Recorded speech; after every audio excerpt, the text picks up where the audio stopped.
Shalom to everyone. Today we'll see how, despite difficulties and suffering, the Jewish people continue to live on in the land of Israel. We'll meet another group of visitors to Israel, this time from former Soviet Union. And in honor of the Israeli delegation to the 2004 Athens Olympics, we'll present some of the athletes for whom you'll be rooting during the Olympics. Here's one of them.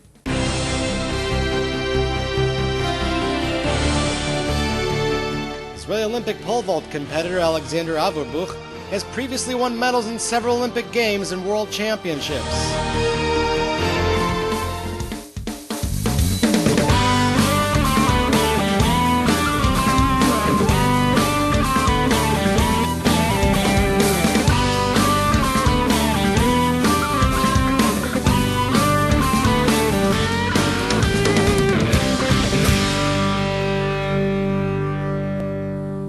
Shalom and welcome to Israeli Salad. On Israeli Salad, we like to bring you the positive side of life in Israel. The following report surrounds a terrible event from 1929 and a murderous terror attack which occurred 2 years ago. But the fact that so many people gathered to remember those who were killed and walk the land in their memory is no doubt part of the positive side of Israel.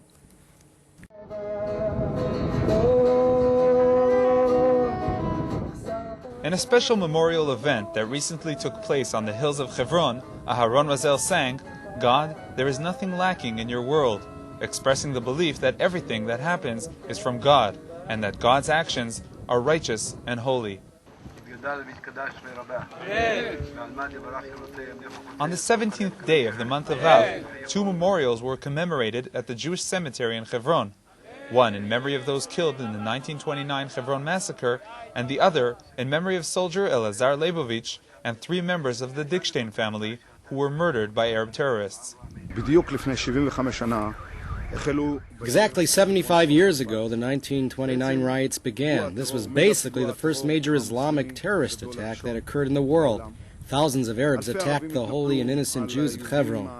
They massacred them, raped and slaughtered. The atrocity cannot be described in words. 67 Jews, men, women, children, were murdered.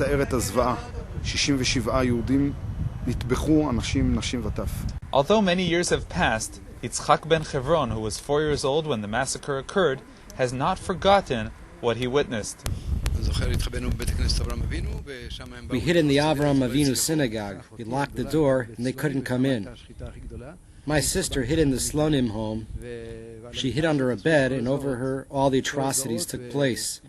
When they saw her, they thought she was among those killed. The Arab terror began in Hebron when there was a Jewish community before the state was established. There were no settlements, no occupation. There was an ancient Jewish community, and then they massacred them.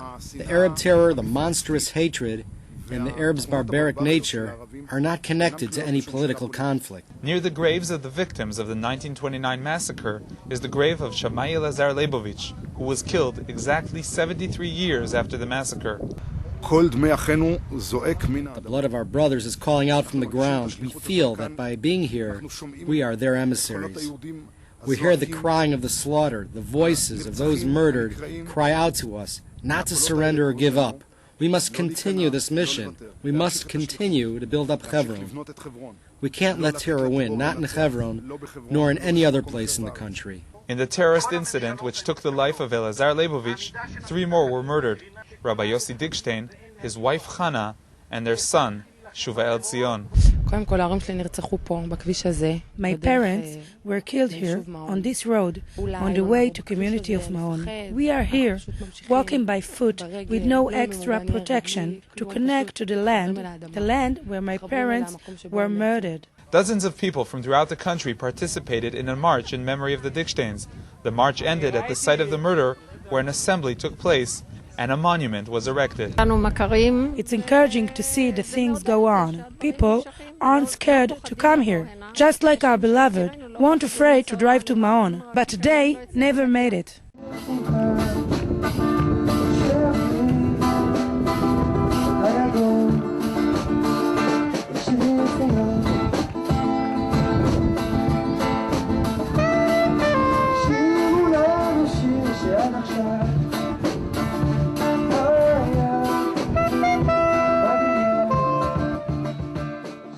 We'll be back in a moment with celebrations in Gush Katif.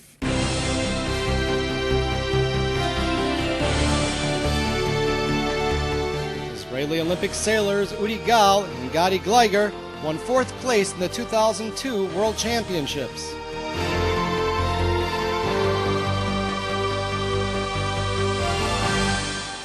The last thing you'd expect from citizens who are threatened with being uprooted from their homes is to celebrate. But that's exactly what the residents of Gush Katif, the block of Jewish communities in the Gaza Strip, are doing.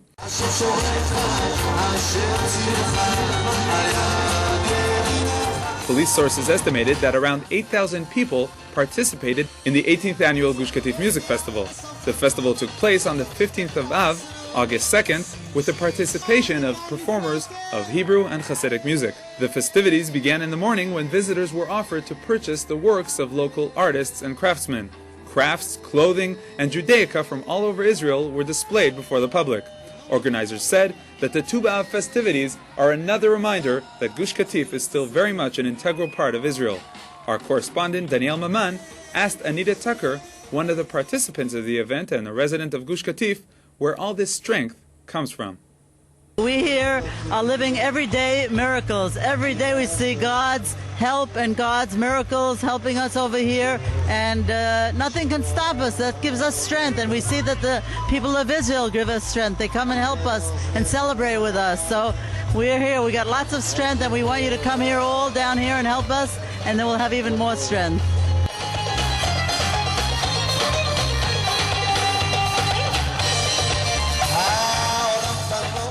And now here's Mark with some good news, this time regarding the population in Gush Katif. Shalom, Mark. I understand that Prime Minister Sharon's plans to evict the Jewish residents from their Gush Katif homes hasn't stopped the growth of population in Gush Katif. That's right, Yoni. According to the Interior Ministry, there's been a 4% increase in the Jewish population in the Gaza Strip since Prime Minister Sharon announced his evacuation plan. 300 new residents moved to Gush Katif during the first half of 2004, which raises the number of residents there to 8,158. The population growth in the Gaza Strip is the largest percentage-wise for all of Yesha, that is Judea, Samaria, and the Gaza Strip. But the rest of Yesha, in those areas, there's also a significant growth in population. The growth in all of Yesha for the first half of this year is nearly 2.75%. This growth raises the number of Jewish residents in Yesha to more than 243,000. Back to you, Yoni. Thanks, Mark. Another 2 Israeli sportsmen, and we'll be back with teenagers from the former Soviet Union who came to visit Israel.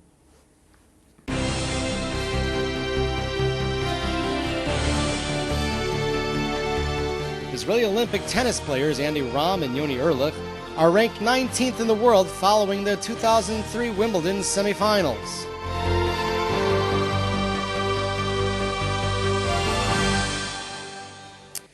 The Mekorot Origins group consists of teenagers from the former Soviet Union who came to tour the land of Israel.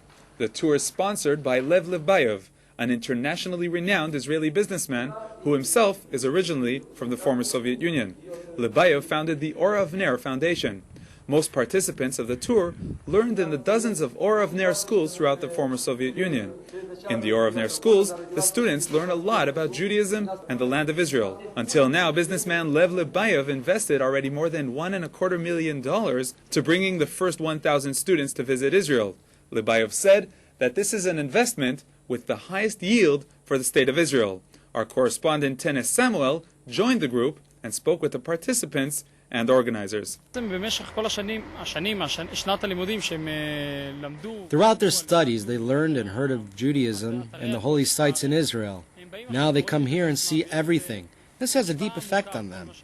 So everything is very interesting and amazing to me, and I will remember all this trip for years. I will tell my children in the future that how I was took to and participate in such trip. Kids felt closer. They felt part of this country. Now we came out of Yad Vashem. Kids were tears in their eyes, and they feel this is our nation. Anywhere we went, they said, "Wow, this is what you taught us about. This is what we learned about." Even before the trip, there was a lot of excitement. Even I live in Russia, I can say that Israel is my native country, and I hope and I dream that Israel gonna be peace and no war at all. ברוסית שמעתי כמה מהחבר'ה אומרים. איציק, מבודי וזה Some of the participants came to me and said, "One day we'll be back." מתי אנחנו לא יודעים, אבל אנחנו באים לכאן.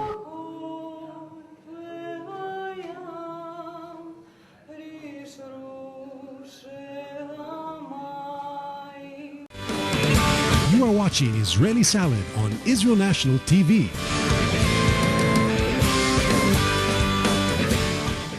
One of the Israeli athletes participating in the Athens Olympics is Gal Friedman. Here's a closer look at this spectacular windsurfer. After winning the World Championship in Thailand in 2002, Olympic windsurfer Gal Friedman, one of the senior athletes of Israel, was already focused on his next goal. I'm looking forward to the next Olympics, and I'm convinced that with enough support I can return with a gold medal. In the 96 Olympics in Atlanta, Friedman won a bronze medal. Today, 8 years later, Friedman is considered one of the candidates for bringing home a medal from the Athens Olympics. Gal has been surfing since he was a child. When he was 13, he won second place in a world championship for his age, and since then, he's stayed on top in his field. I'm sailing home again across the sea. I'm sailing, show me what. Friedman's main competitor in this year's Olympics is Greek windsurfer Nicholas Kaklamanakis, who has the home field or home water advantage. But Gal is optimistic, as he recently wrote in an Israeli newspaper. My biggest dream is to be standing in attention, seeing the Israeli flag being raised. The Olympics is the top of sport competitions that every athlete strives to reach. The fuel that motivates me and the wind that blows through my sail is the dream to hear the anthem and know that I did it.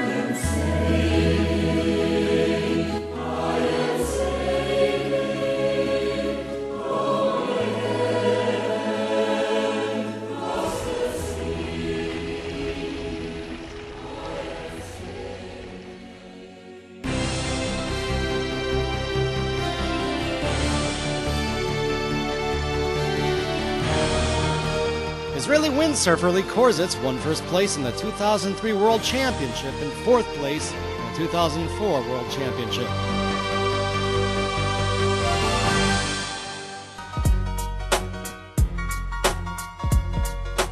Please send your comments, ideas, and questions to the Israeli Salad email, yoni@israelnn.com, or leave a message on the Israeli Salad voicemail at international dialing code 972-3918-5554. That's 972-3918-5554.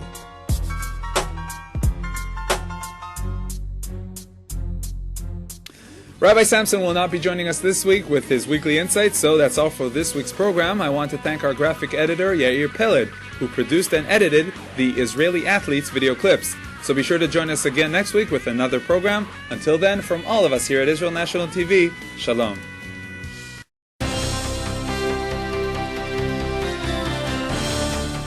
Israeli Olympic Jiu-Jitsu, Ariel Ze'evi, won first place in 3 consecutive World Championships in 2002 through 2004. Israeli Olympic canoe and kayak rower Mikhail Kolganov won third place in the 2000 Olympics. Israeli Olympic tennis player Anis Mashnova is ranked 15th in the world. Israeli Olympic wrestler Gocha Tsitsiashvili won first place in the 2003 World Championships.